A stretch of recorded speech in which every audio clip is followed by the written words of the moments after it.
भगवद गीता के 6ठे अध्याय ध्यान योग के बारे में। अर्जुन गंभीर और व्याकुल स्वर में, हे माधव, आपने मुझे कर्म योग और कर्म संन्यास का मार्ग समझाया।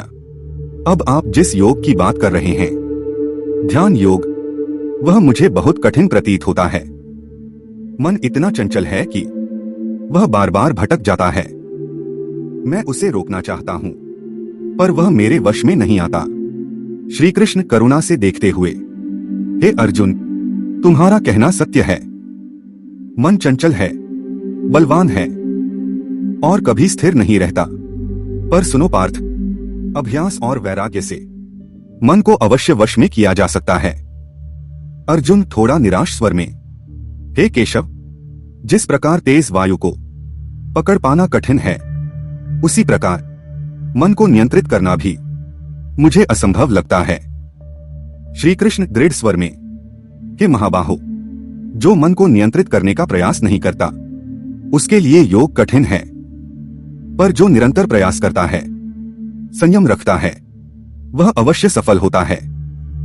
श्री कृष्ण उपदेश देते हुए, योगी को चाहिए कि एकांत और पवित्र स्थान में बैठे, शरीर, गर्दन और सिर को सीधा रखे, न अधिक ऊंचा न अधिक नीचा, दृष्टि को शांत रखे, मन को भीतर की ओर ले जाए और भय से मुक्त होकर मेरे ध्यान में स्थित हो जाए।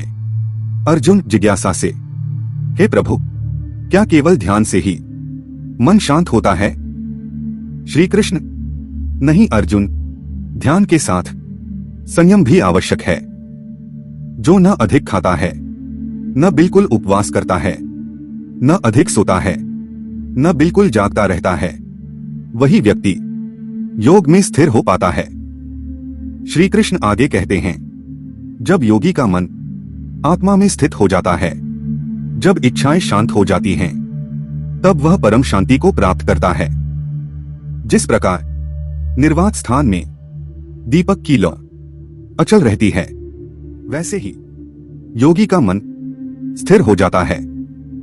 अर्जुन गंभीर चिंता के साथ, हे जनार्दन, यदि कोई व्यक्ति श्रद्धा से योग का अभ्यास करे पर अंत में सिद्धि प्राप्त न कर पाए, तो उसका क्या होगा? क्या वह नष्ट हो जाएगा?